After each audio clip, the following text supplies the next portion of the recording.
নমস্কার বন্ধুগণ, আমি প্রসেনজিৎ নিয়ে চলে এসেছি আরেকটা নতুন মুভি ট্রেলারের রিভিউ নিয়ে। সিনেমাটার নাম হলো আরান মানাই 4। তাই আর বেশি কথা না বাড়িয়ে সরাসরি ভিডিওতে আসা যাক।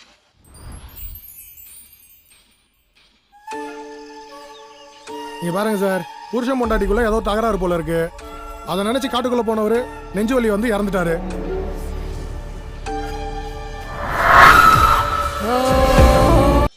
সিনেমার শুরুতে দেখানো হচ্ছে একটা বড় বাংলো এবং একটা ভয়েস ওভার ভেসে আসছে, যেখানে বলছে যে একটা স্বামী স্ত্রী একটা দম্পতি ভিতরে ঝগড়া লেগেছে। এবং তার পরের দৃশ্যে দেখা যাচ্ছে যে স্বামী স্ত্রী ও দুটো বাচ্চা রাস্তা দিয়ে যাচ্ছে সাইকেল চালিয়ে, এবং তার উপর একটা ভয়েস ওভার আসছে, বলছে ওখানে বলছে যে যে স্বামীটা ছিল, স্বামীটা ঝগড়া হওয়ার পরে জঙ্গলে চলে যায় এবং তার ওখানে হৃদয় আটকে যাওয়ার জন্য মানে হার্ট অ্যাটাকে মারা গেছে। তার পরের দৃশ্যে একটা দেখা যাচ্ছে যে একটা মানে হিরোটা দৌড়ে যাচ্ছে বা জগিং করতে যাচ্ছিল। জগিং করতে গিয়ে একটা জায়গায় গিয়ে দাঁড়িয়ে যায় এবং ওখান থেকে কিছুক্ষণ পরে একটা হাত এসে তার পা ধরে টানে। এর থেকে একটা জিনিস আমরা বুঝতে পারছি যে যেটা বলছে যে স্বামী জঙ্গলে চলে গেছিল এবং হার্ট অ্যাটাকে মারা গেছে। এটার কারণও হতে পারে যে জঙ্গলে কোনো ভয়ঙ্কর কিছু জিনিস হয়েছিল বা ভয়ঙ্কর কিছু দেখেছিল, যার জন্য তার হার্ট অ্যাটাক হয়ে গেছিল, ভয়তে হার্ট অ্যাটাক হয়ে গেছিল। இங்க என்னடானா கோவத்துல உங்க தங்கச்சி சூசைட் பண்ணிக்கிட்டாங்க.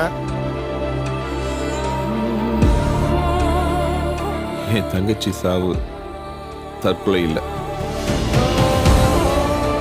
இந்த பார், வக்கீல்னா உன் வேலையை கோர்ட்ல வச்சுக்கோ. என் தங்கச்சி தூக்கில் தொங்கின அதே நேரத்தில் அவளை வெளியில் பார்த்ததா சொன்னாங்க.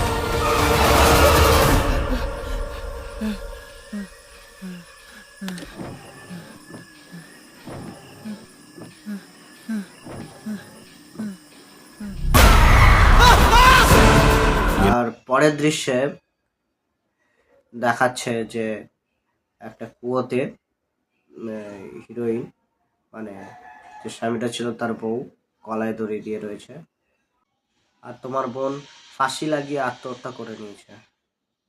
মানে স্বামী স্ত্রীর কোনো দাদা আছে এবং দাদাকে কেউ বলছে যে তোমার বোন গলায় দড়ি দিয়ে দিয়েছে। তার পরের সিনে দেখা যাচ্ছে যে তার দাদাকে দেখাচ্ছে, সে দাদা ওর কবরের সামনে এসছে, কবরের সামনে এসে তার প্রার্থনা করছে এবং প্রার্থনা করার পরে একটা জিনিস ভয়েস ওভারের মাধ্যমে আমরা শুনতে পেলাম যে তার বোন আত্মহত্যা করেনি।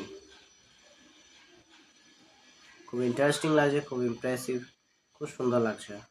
ট্রেলারটাই একদম ফাটাফাটি করে দিয়েছে, আমার তো খুব ভালো লাগছে, দেখার ইচ্ছা করছে। তারপরের অংশ দেখে নেওয়া যায়। তারপরের সিনে দেখা যাচ্ছে কোনো একটা মেলায় যে হিরোইন আছে, হিরোইনের ভাই খুঁজছে কিছু একটা, জানি না কি খুঁজছে, সিনেমা দেখলেই বোঝা যাবে। আর তারপরের সিনে আমরা দেখতে পেলাম যে একটা পুলিশ তার দাদাকে হুমকি দিচ্ছে যে আপনার ওকালিটি আপনার কোর্ট রুমেই করুন। কেন বলছে, কি জন্য বলছে আমি বুঝতে পারছি না। হয়তো এটা আত্মহত্যা নাও হতে পারে, হয়তো মার্ডার হতে পারে। জিনিসটা কি আছে সেটা সিনেমাটা দেখলেই বোঝা যাবে। তার পরের দৃশ্য দেখা যাচ্ছে তার ভাই কাউকে মারছে, বা এটা হতে পারে তার ভাইয়ের ইন্ট্রোডিউসিং এর সময় এই ভিডিওটা এই সিনটা দেখানো হয়েছে, হতে পারে। তার পরের সিনে একটা দেখছি যে একটা বাচ্চা পিছনে ঘুরে তাকাচ্ছে আর চার সাইডে বুলবুলা যাচ্ছে, এবং দেখতে পাচ্ছি যে বুলবুলাটা ছাড়ছে, ওখানে কোনো মানুষ নেই, ওখানে পুরো অশরীরী কিছু আছে, হয়তো ওখানে দেখা যাচ্ছে না যে কে বুলবুলা দিচ্ছে, মানে ওখানে কোনো অশরীরী আত্মা বা ভূতরা টাইপের কিছু আছে। এবং ভয়েস ওভারে একটা জিনিস আছে যে যখন সে ফাঁসি লাগিয়েছিল, মানে হিরোইনটা যখন ফাঁসি লাগিয়েছিল, তাকে নাকি অনেকে ওই সময় দেখেছে। ব্যাপারটা কেমন লাগছে তাও, আমার তো ট্রেলারটা তো দারুণ লাগছে, সিনেমাটা দেখেই বুঝে যাবে যে কি ঘটনা হয়েছে না হয়েছে।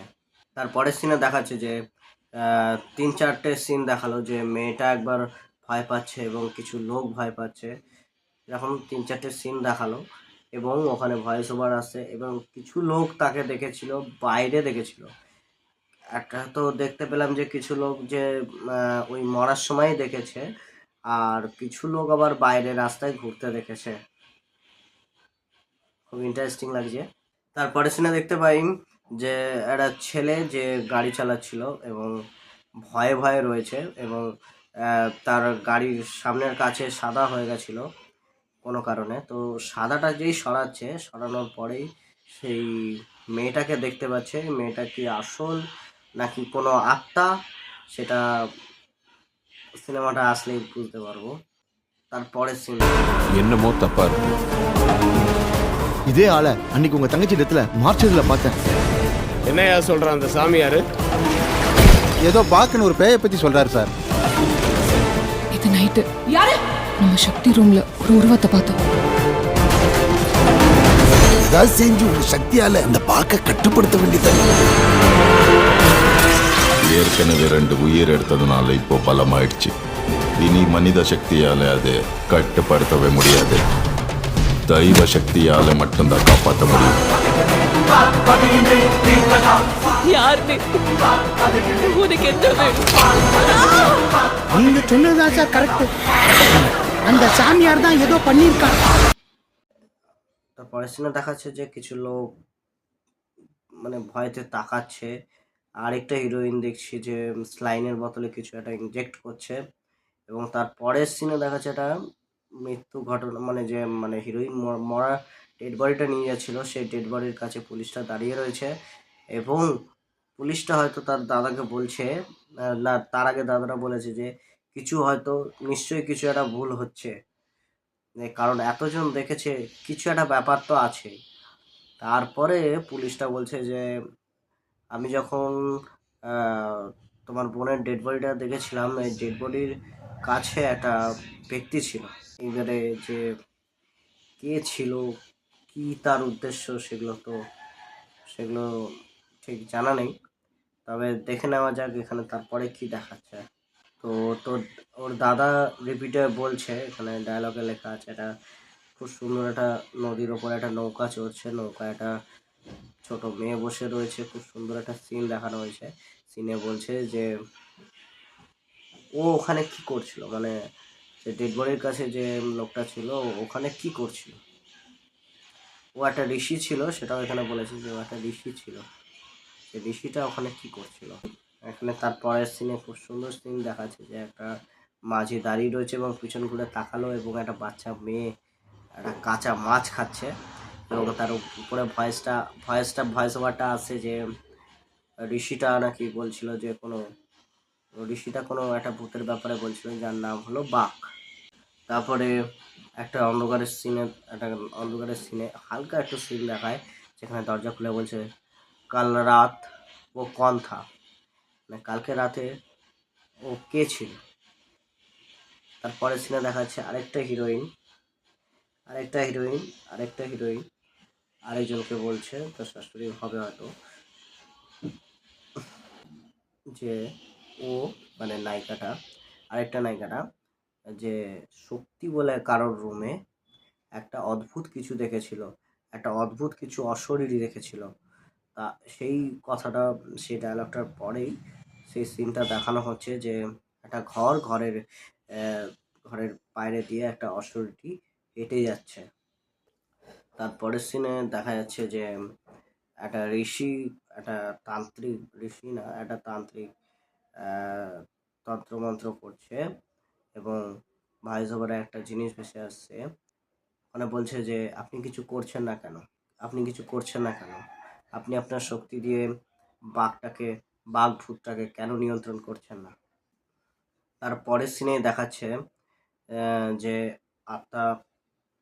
আত্মার একটা পাওয়ার দেখাচ্ছে, যে সে মানে এটাই বোঝাতে চাইছে যে সে অনেক পাওয়ারফুল হয়ে গেছে। এবং তার পরের সিনেই ডায়লগে বলছে ভূতটা দুজনকে মেরে দেওয়ার পরে আরও শক্তিশালী হয়ে গেছে।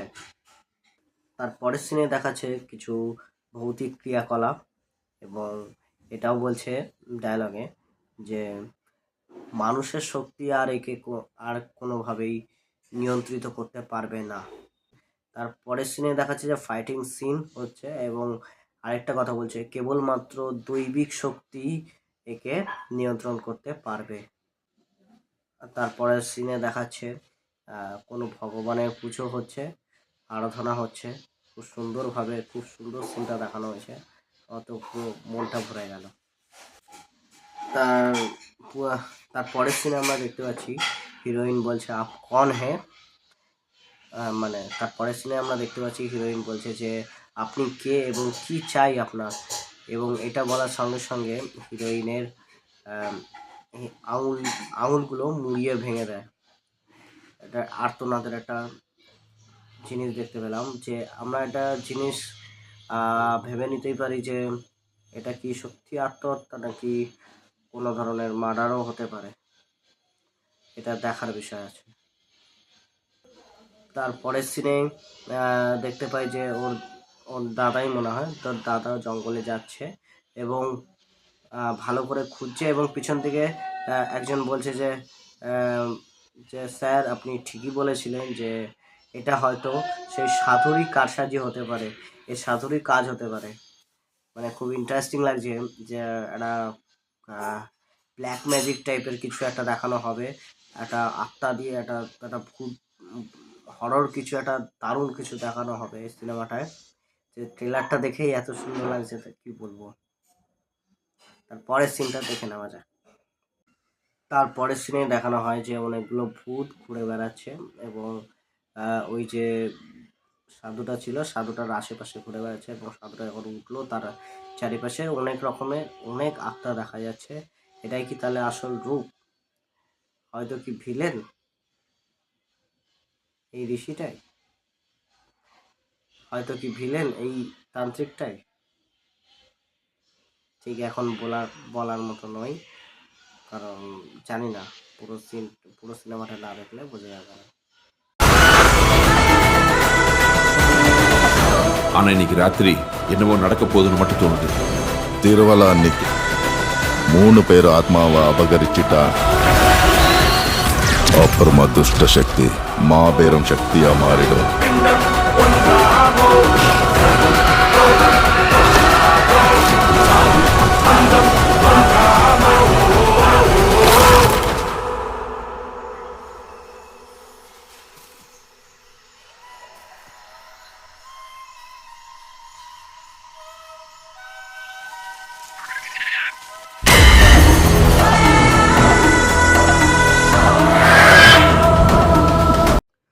যদি ওই পুজোর দিনে ওই আত্মাটা মানে যদি ওই ভূতটা যদি 3 জনের আত্মাকে কবজা করতে পারে, 3 জনের আত্মাকে কবজা করতে পারলে সেই দুষ্ট ভূতটা বা দুষ্ট আত্মাটা সর্বশক্তিমান হয়ে যাবে, মানে অনেক বেশি শক্তি চলে আসবে তার কাছে,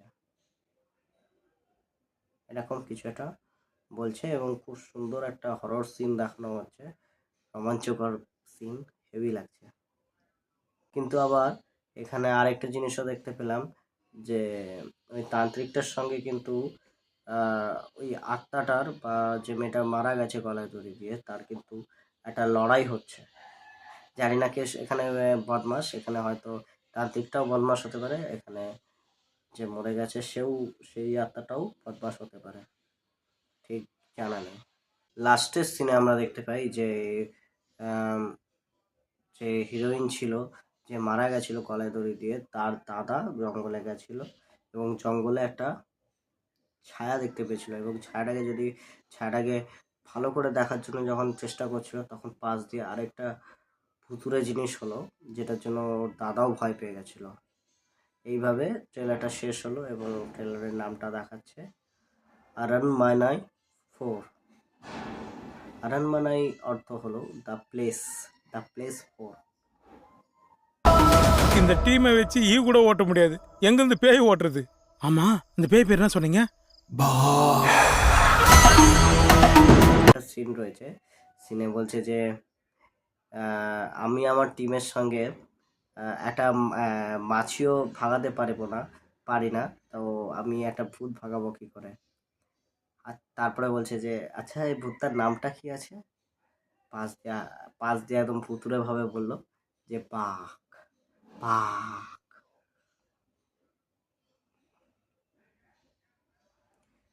ট্রেলারটা এখানেই শেষ হয়ে গেল। ভালো লাগলে লাইক করবেন, কমেন্ট করবেন, শেয়ার করবেন। নমস্কার, পরে দেখা হবে আরও একটা নতুন ভিডিও নিয়ে।